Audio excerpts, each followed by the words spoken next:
Good morning, fifth grade. Today we're going to continue reading in our novel, Homer P. Fig. But before we get started, we have a fill-in-the-blank summary.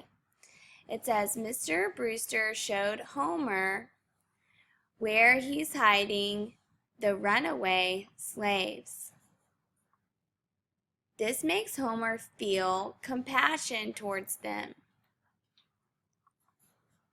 He decided not to tell Smelt where the runaway slaves were hidden. Instead, he lied to Smelt about where they were in order to buy more time before he planned an escape. Press pause to write down your answers and play when you're ready for the focus question. Today we are trying to figure out how does the story of Mr. Brewster and Mr. Reed resolve, which means how does it end? What's going to happen to Mr. Reed and Mr. Brewster with the situation of the runaway slaves?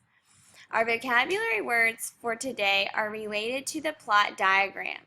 And the plot is the structure of fiction stories. They all follow the same structure. They begin with an exposition, which are your characters, setting, and your problem. The author builds suspense as the character tries to solve the problem. They come up with complications. There's a climax towards the middle to end, where there's a turning point or the problem is solved in a really dramatic way. And then the author kind of ties up the loose ends in the following action and resolution. So we'll be using this plot diagram today as we are reading chapters 12 through 14. Okay, and so in your boxes, you don't have your CSPS today. Instead, you have the parts of the plot diagram. And so in box 1, you have the exposition, which is like the initial situation that involves the setting and the character. Then we're going to talk about Homer's internal and external conflict. There's going to be some rising action and the climax at the end of the chapter. All right, so we're on page 60, chapter 12. And the first thing we're looking for is that exposition. Brewster's privy looks better cared for than Squint's whole house and is nearly as big. It's got fancy wood trim, all painted neat and white, and a half-moon cut in the door. Very civilized and way better than the cow ditch me and Harold used when we had to do our business out behind the barn. I'm most ways to the privy door when the dirt-colored hand clamps over my mouth and yanks me into the shadows behind the building. Smelt with his knife like I figured. Evening, boy, he whispers, his nasty little eyes flicking to the big house. If you try and scream, I'll wring your neck and drop your body into the cesspit. Nod if you understand. I nod. Smelt grins, showing me his tooth. Fatten you up, did they? Fuss over you some? Hope you enjoyed it, boy. Hope you pay attention, 'cause if you can't tell me where they hid them fugitives, this world's got no more use for Homer Fig. You might as well jump in that cesspit and save me the trouble. My brain is racing since I run from the house trying to find a lie that will save me and the runaway slaves, and Mr. Brewster too.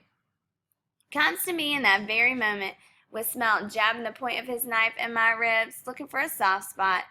Don't know if the lie is powerful enough to work, but it's the only one I've got in the moment.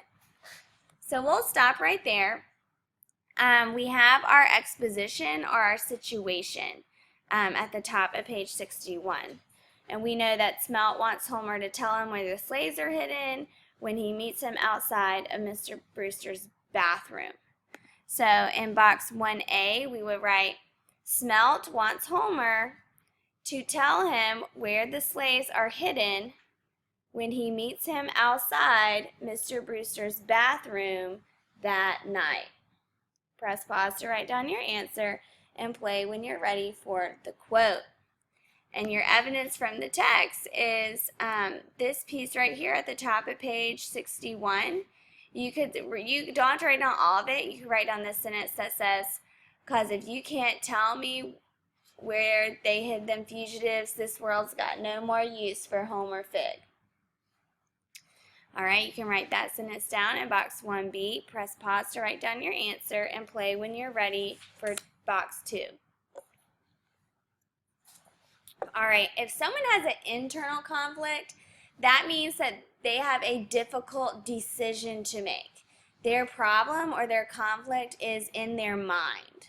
And so Homer does have a difficult decision to make. And on page 61, we discover that his mind is racing because he's trying to figure out how to lie to Smelt so he can save the runaway slaves and Mr. Brewster. So in 2A, we would write, Homer is trying to decide if he wants to tell Smelt where the runaway slaves are hidden or keep Mr. Brewster's secret so that the runaway slaves can live in freedom. So he has that internal conflict. Press pause to write down your answer and play when you're ready for 2B. Homer's external conflict is a situation, it's the situation that he's in that's dangerous. So he's actually in physical danger. He just doesn't have a conflict in his mind, but he's actually in danger. And on page 60, we know that Smelt is holding him at knife point, and Smelt has threatened to kill him. And so in box 2B, we would write, Homer is being held at knife point by Smelt. And Smelt will kill him if he finds out that Homer lied about where the runaway slaves are hidden. Press pause to write down your answer and play when you're ready to keep reading. All right, and so as we're reading, now we are looking for events that kind of build suspense. Like, what is Homer going to be doing and saying as he's lying to Smelt that kind of builds suspense? Is he going to die, or is he going to figure a way out of this situation? And the rising action is what he does in between that. All right, so we're going to keep reading. Gemstones, I exclaimed. Tourmaline. Hush your voice, boy, he hisses. In the mine, I tell him they're hiding in the old Tourmaline mine. That filthy hand of his starts squeezing my neck. The mine? Who told you, the cook or the old man? Showed me, I say, gasping as his hand tightens. You say he took you up to the mine, showed you where he's got them slaves hid? You expect me to believe that? The part of the lie I'm counting on is that Smelt doesn't know he was spotted showing me and Jebediah Brewster to the mines. Best kind of lie has some truth to it.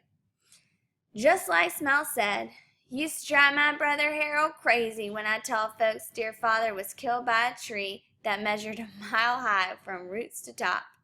The tree was real, but the mile wasn't, and Harold said that just made it worse, telling the lie that's partly true.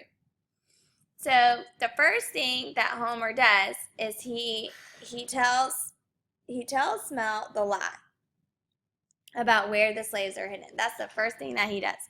So in box 3 where it says rising action, you would need to write down in event 1, Homer lies to Smelt about where the slaves are hidden. Press pause to write down your answer and play when you're ready to keep reading. I'm at the top of page 62. And I can see Smelt's eyes as he's trying to catch me lying, but hasn't so far, because he knows Mr. Brewster really did show me the mine. I've been all over this site, Smelt says, puzzling it out. Didn't see no fugitive slaves nor any place to hide 'em. Old shed and a rusty tin roof, I tell him, making it up as I go along. There's a secret passage in the shed. Nothing in that shed but rocks and dirt, he says suspiciously. Under the dirt, I tell him. There's a door under the dirt. Mr. Brewster wouldn't let me go down there, but he lifted the door up with his foot so I could see the ladder down. Hole in the dirt don't mean nothing, he says. It's a mine. There's a lot of holes in the dirt. Heard a baby crying, I tell him. That gets his attention. Probably he knows the fugitive has a child or two. Baby crying, you say? Yes, sir. He presses the knife harder. Another twitch and he'll be drawing blood. Tell me the truth now. Why'd a man like Jebediah Brewster show you where he hid them fugitives? Why'd he trust a lying boy like you?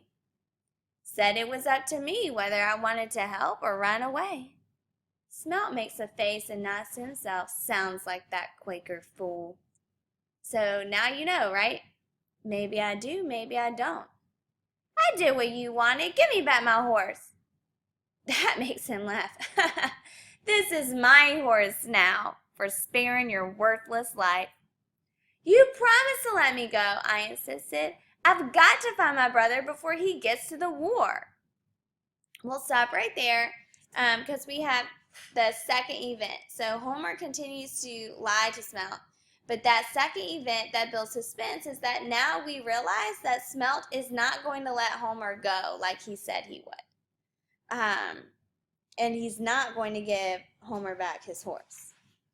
So, and the reason why is because he still hasn't figured out, if we keep reading, he still hasn't figured out if Homer is lying or not. And he wants Homer to show him where this door in the dirt is. So in event number 2, you would write down, Smelt is not going to give Homer back his horse. And he will kill Homer if he finds out he's lying. All right. So we're in page 6. Press pause to write down your answer. Play when you're ready to keep reading. We're in the page break on page 63. Homer remembers, he has a memory of his mother. And in the memory, he has to like trick these pirates so he can get away. And it's like a game he and Harold used to play. Okay, so let's get back to some things on page 64. Some things are worse than the worst kind of nightmares, and it turns out that the only thing worse than Ebenezer Smelt was his partner, Stink Mullins, who's waiting for us in the woods. The moment we get there, Stink grabs the rope, throws me to the ground, and kicks the air out of me. You was thinking something bad, he says, satisfied. That'll teach you. Then he grabs a rag from my mouth and dabs it with his empty eye at his empty eye socket. Lucky for me, he decides to keep the rag and jams it in his pocket. Where they hid? He asks Smelt. Boy find out? Says they're in the mine in a secret tunnel. You believe him, do you? I don't believe nothing till I see it with my own eyes. Where's Festus? In the lean-to, trussed up like a turkey, Stink says with a chuckle. That darky is too scared to move, let alone get himself free. Top of page 65. I don't know why they call Samuel Reed the conductor Festus. I figure he's got as much of a chance of seeing the sunrise as I do once they figure out I'm lying about the mine. Unless I can come up with a better lie, one that will set us both free. They on the move tonight? Stink asks, prodding at me with his boot. Best I can do is nod. That's enough to get us up and moving again. There's no moon in the sky and only a few dim stars showing through the clouds, but the two men know where they're going. For long, we're on the trail up to the mine, following the wagon ruts. The dark feels heavy like a thick blanket that won't let you breathe, and the dark is hard and sharp under my feet. Suddenly, Smelt holds up his hand and stops us. You hear that? Pebbles skitter down the hill around us. Ground's always moving here, says Stink. All that scavenge in the mine. There's something out there, something alive. Raccoon or skunk, says Stink with a laugh. What you afraid of? Nothing.